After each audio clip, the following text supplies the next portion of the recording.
கடந்த சனிக்கிழமை அமெரிக்காவும் இஸ்ரேலும் கூட்டாக சேர்ந்து ஈரானுடைய தலைநகர் டெஹ்ரானில் ஒரு பாரிய தாக்குதலை தொடங்கியது. இந்த தாக்குதலின் விளைவாக ஈரானுடைய உயர் தலைவர் அயதுல்லா கமேனி அவர்கள் உயிரிழந்தார். இதனைத் தொடர்ந்து ஈரான் இந்த தாக்குதலுக்கு பதில் தாக்குதல் நடத்தப்படும் என்று சொல்லி வந்தது. இதன் பின்னர் ஈரான் தன்னுடைய பதில் தாக்குதல்களை இஸ்ரேல் மற்றும் ஈரானை சூழவுள்ள நாடுகளில் இருக்கின்ற அமெரிக்காவினுடைய இராணுவ தளங்கள் மீது தொடங்கியது.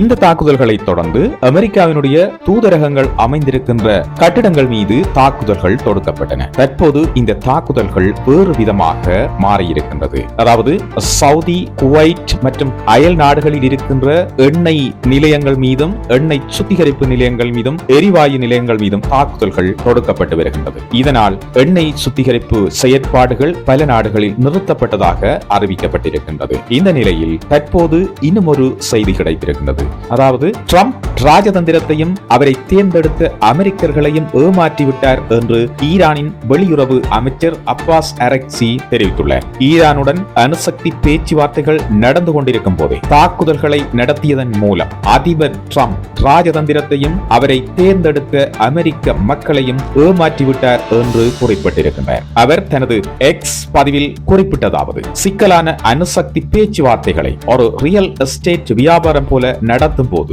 பொய்கள் உண்மையை மறைக்கும் போது, யதார்த்தமான எதிர்பார்ப்புகளை ஒருபோதும் நிறைவேற்ற முடியாது. இதன் விளைவு என்ன? வன்மத்தின் காரணமாக பேச்சுவார்த்தை மேசையை குண்டு வீசி தகர்ப்பதுதான் என்று பதிவிட்டிருக்கின்றார். அப்பாஸ் அரக்சி யார் என்று பார்த்தால், இவர்தான் ஈரானின் தற்போது வெளியுறவு அமைச்சராக இருக்கின்றார். இவர் 2015 ஆண்டு ஈரானுக்கும் உலக நாடுகளுக்கும் இடையே கையெழுத்தான அணுசக்தி ஒப்பந்தத்தில், அதாவது JCPOA என்பதில் முக்கிய பங்காற்றிய அனுபவம் வாய்ந்த ஒரு ராஜதந்திரி என்பது குறிப்பிடத்தக்கது. ரியல் எஸ்டேட் வியாபாரம் என்று ஏன் குறிப்பிட்டிருக்கின்றார்? ட்ரம்ப் அரசியலுக்கு வருவதற்கு முன்பு ஒரு பெரிய ரியல் எஸ்டேட் தொழிலதிபராக இருந்தவர் என்று குறிப்பிடப்பட்டிருக்கின்றது. அவருடைய பேச்சுவார்த்தை முறை ஒரு வியாபார ஒப்பந்தத்தை போலவே இருப்பதாக ஈரான் அமைச்சர் இங்கு கிண்டலாக சொல்லியிருக்கின்றார். ட்ரம்ப் தனது முதல் பதவி காலத்தில் ஈரானுடனான அணுசக்தி ஒப்பந்தத்தில் இருந்து ஒருதலை பட்சமாக வெளியேறினார். தற்போது அவர் மீண்டும்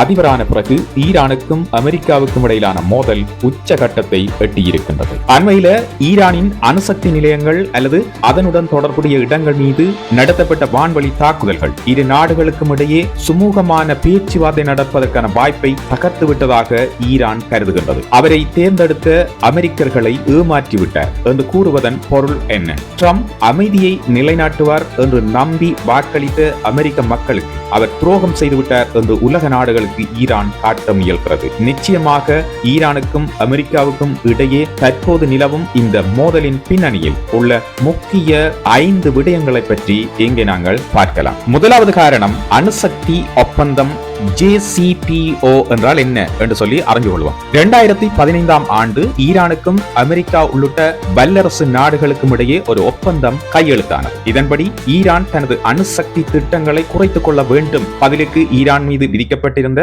பொருளாதார தடைகளை அமெரிக்கா நீக்க வேண்டும். இதுதான் அந்த ஒப்பந்தத்தின் அடிப்படை. இரண்டாவது, ட்ரம்ப் ஏன் இந்த ஒப்பந்தத்தை எதிர்க்கிறார்? ட்ரம்ப் தனது முதலாவது பதவி காலத்திலேயே, அதாவது 2018 இந்த ஒப்பந்தத்தில் இருந்து வெளியேறினார். இதற்கான காரணங்கள் 3 இருக்கின்றது. ஒன்று, இந்த ஒப்பந்தம் ஈரானுக்கு மிகவும் சாதகமாக இருப்பதாக அவர் கருதினார். இரண்டாவது, ஈரான் அணு ஆயுதம் தயாரிப்பதை தற்காலிகமாகத்தான் தள்ளி போடுகின்றதை தவிர நிரந்தரமாக தடுக்கவில்லை என்று அவருடைய வாதம் இருந்தது. மூன்றாவது காரணம், அவர் ஈரானை அதிகபட்ச அழுத்தம், அதாவது மேக்சிமம் பிரஷர் கொடுக்கும் கொள்கையின் மூலம் பணிய வைக்க விரும்பினார். இந்த யுத்தத்தின் பின்னணி மூன்றாவது. இந்த யுத்தத்துக்கான பின்னணியின் மூன்றாவது காரணம் சமீபகால தாக்குதல்களின் தாக்கம். ஈரான் வெளியுறவு அமைச்சர் தனது பதிவில் குண்டுவீச்சு என்று குறிப்பிடுவது, சமீபத்தில் ஈரானின் தலைநகர் டெஹ்ரானில் தாக்குதல்களை தொடங்கி அந்நாட்டின் உயர் தலைவர் அயதுல்லா கமேனி அவர்கள்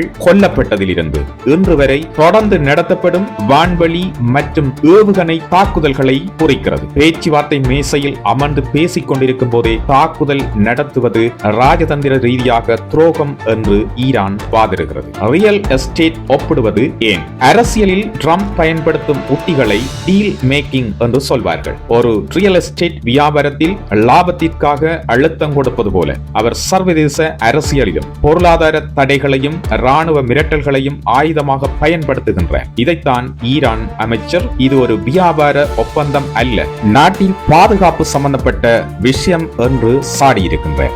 5வது பின்னணி. இதனால் உலகிற்கு ஏற்படும் பாதிப்புகள் என்ன? முதலாவது, எண்ணெய் விலை.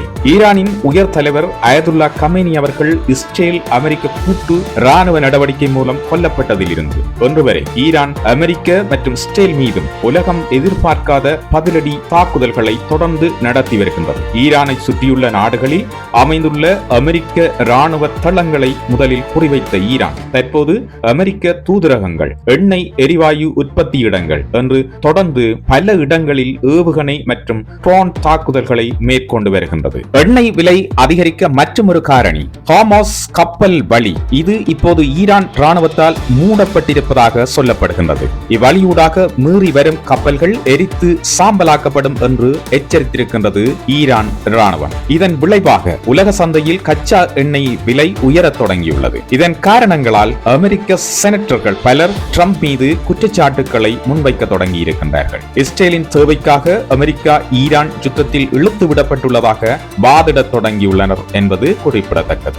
இவை தற்போதைய உலக விவரங்கள். அடுத்து வரவுள்ள விவரங்கள் மிகவும் பயங்கரமாக இருக்கும் என்றே தோன்றுகின்றது. ஏனெனில் ஈரானின் இடைவிடாத தாக்குதல்களினால் இன்று உலகமே ஸ்தம்பித்து போயுள்ளது என்பது தெளிவு. மீண்டும் உலகின் புதிய விவரங்களோடு இன்றைய உலக விவரத்தோடு சந்திக்கும். உலக விவரங்களை உடனடியாக தெரிந்து கொள்ள உலக விவரம் சேனலை சப்ஸ்கிரைப் செய்து அந்த பெல் ஐக்கனை கிளிக் பண்ணி ஆல் என்ற ஆப்ஷனை கொடுத்து வையுங்கள். நான் பதிவிடும் அனைத்து உலக விவரங்களும் உங்களை உடனடியாக வந்து சேரும். உலக விவரங்கள் தொடர்பான உங்களுடைய கருத்துக்களை பதிவிடுங்கள். காணொளியை மற்றவர்களோடும் பகிர்ந்து கொள்ளுங்கள். நன்றி.